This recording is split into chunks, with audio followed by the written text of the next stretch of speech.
Hi everyone, I've got Ben Stork with me this morning. I've been following Ben. I was introduced to him a couple of months ago and his app. Um, and Ben is looking at how we can improve pupils and possibly staff in areas of sleep, exercise, nutrition, and well-being. It's a really exciting program. Ben, thanks for joining us. Perhaps you tell us a little bit about yourself and why you think these things are important. Well, thank you for having me on. Yeah, I've got 30 years experience as a fitness coach in many guises. I've worked in professional sport, I've worked in schools, and a one-to-one with dozens of young athletes. Um, um, I really got interested in teenage well-being when my daughter became quite ill in her teens. Um, she ended up as an inpatient with CAMS for several months, and it made me research a lot more into the other areas of well-being other than just the ones as sports coaches we concentrate on, like sleep and exercise and nutrition. I wanted to look more into the mental health side, and then this program evolved where I educate our students on the need for sleep, the importance of it, and exercise, nutrition, and our well-being habits. And then I wanted to develop a toolkit that they could use to check in on themselves every day and give them some signposts as to where the areas that it might need to work on. And that's what the app is. It's a very quick check-in tool for them to quickly score their sleep, exercise, nutrition, and well-being habits, and it highlights the areas that they need to work on, so that they become more of a.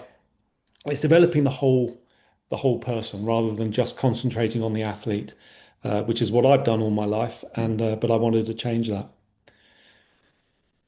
And I think that they're really key points there that are becoming more and more important in schools. So maybe we could go through each of those four areas and just briefly highlight what you think the benefits of those are and what tips you would give directors of sport to share with their team and their pupils. So if we start with sleep, Ben, why is sleep so important? And if I've got a young boy or girl in a year group or or as a team, what advice would you give them?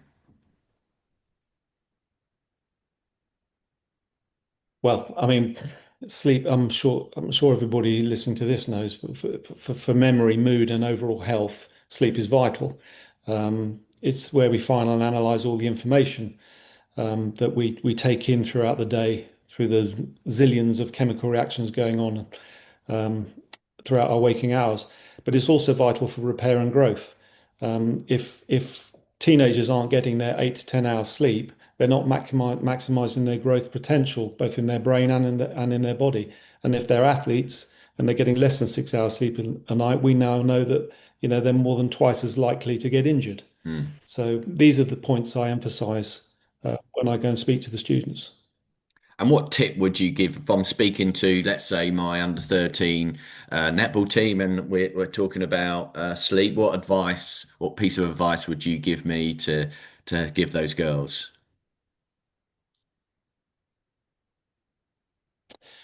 My main advice would be making sure they're getting 8 to 10 hours of sleep every night. And that might mean um, helping them to organize their after school activities, when they do their prep, when they ditch the tech, and so on and so forth. And this is what I do. I give them all these tips when I'm speaking to them. But that's the most important thing, Hmm. regardless of whether they're an athlete or not. 8 to 10 hours of sleep is what they need to be aiming at. And if they're not getting that, they need to address it. So true. And I think if as directors of sport, we well know the physical benefits of exercise, but obviously there are more bigger benefits, if you like, social benefits, emotional benefits, psychological benefits, mental skills. So, what advice would you give, directors of sport when you're, particularly those students that maybe don't enjoy exercise, or as we were speaking about earlier, we can advise, maybe this is a higher purpose here and helping our own staff. So, how can we persuade and help? people to understand the importance of exercise outside the physiological benefits, if you like. Well, yeah, I mean, this is something that I talk in my presentation about, and funnily enough, next week I'm presenting to the entire faculty at a school in Surrey.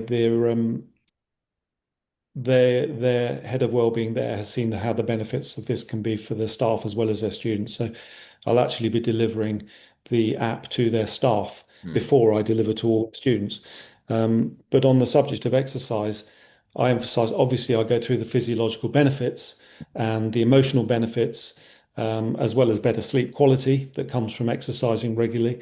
Um, because mine is an overall well-being app and not specifically at sports students, I try and encourage people to do some exercise. I've found I've spoken to staff before, and the amount of staff in the room that actually did regular exercise was very low. hmm, And trying to encourage them to do something every day. So when you score yourself in my app on your exercise, you score points for just doing 15 minutes a day. hmm, And I talk about ways in which you can introduce that. It could be through just getting outside and getting some steps in. It could be doing, things with your friends, um, walking to school, cycling. hmm. I go through a whole range of exercises, just trying to encourage people to get some kind of physical activity in. Um, I think that's really important. And I think when you realize the benefits, not just physiologically in terms of cardiovascular health, but the benefits to your brain and so on. I think people start to understand the importance. I heard someone give an analogy the other day. There's a film, and I've seen it. I can't remember the name of it, where the plane a plane is hijacked, and they move it 1 degree off course.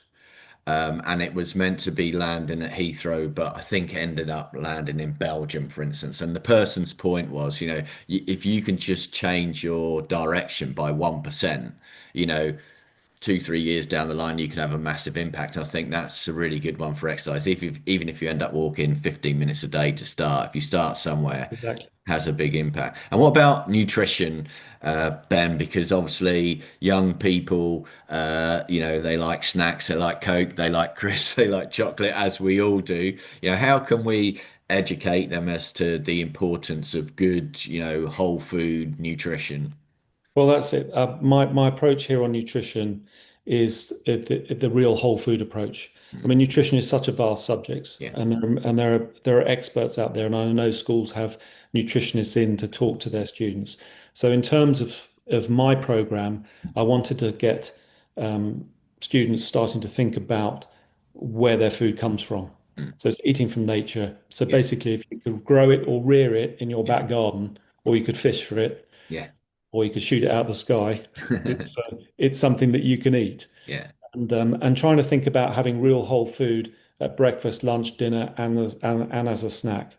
Um, I do, when I present, I do talk about the benefits of it, obviously.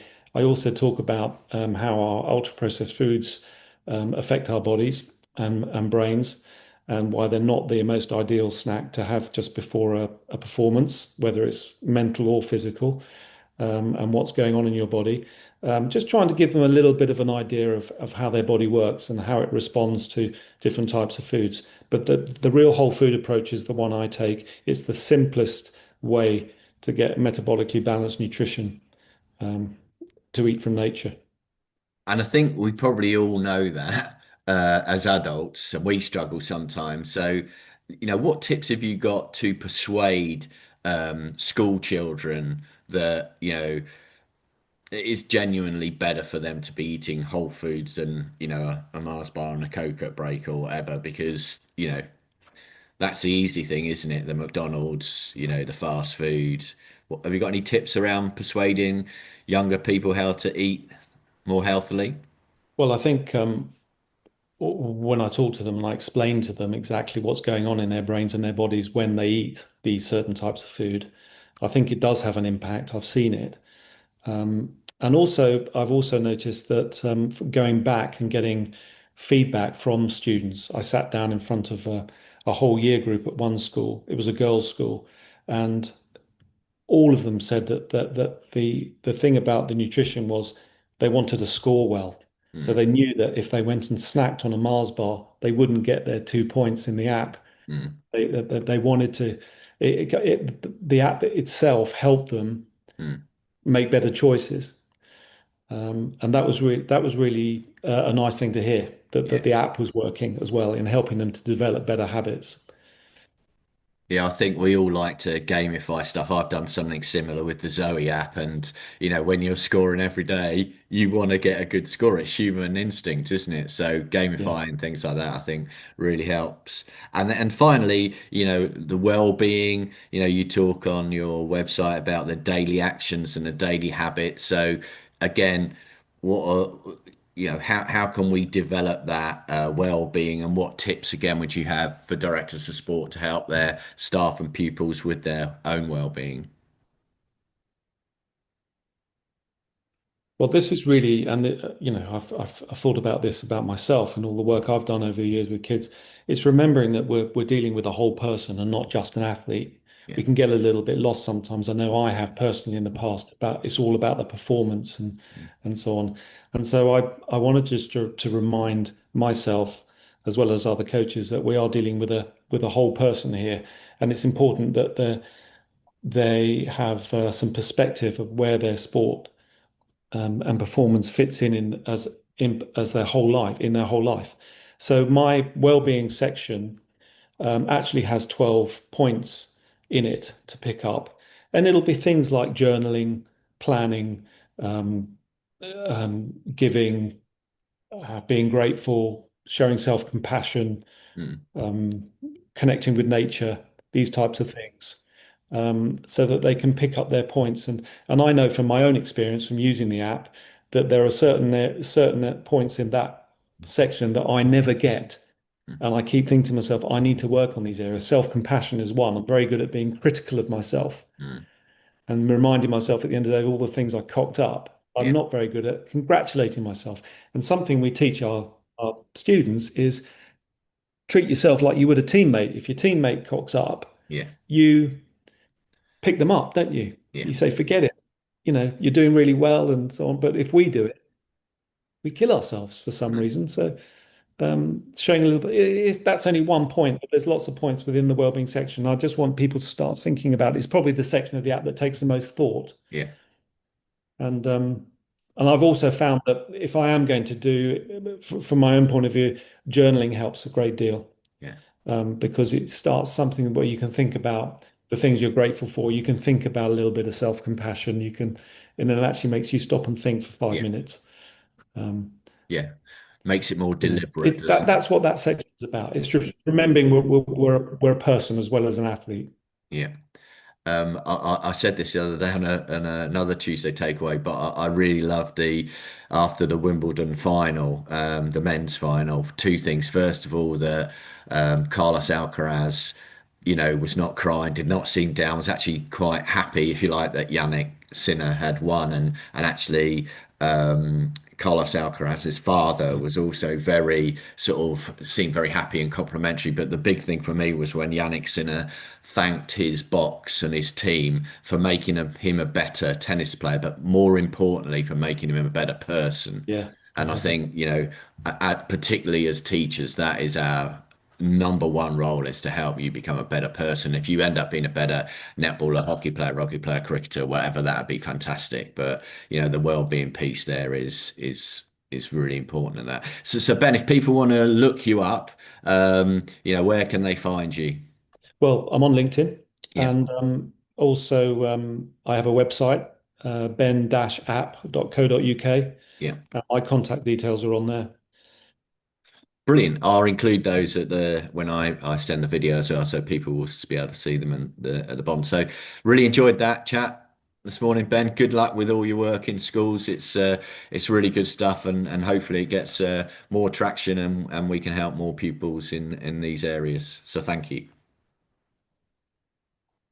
Well, thank you, Chris, and thank you so much for having me on. I really appreciate it.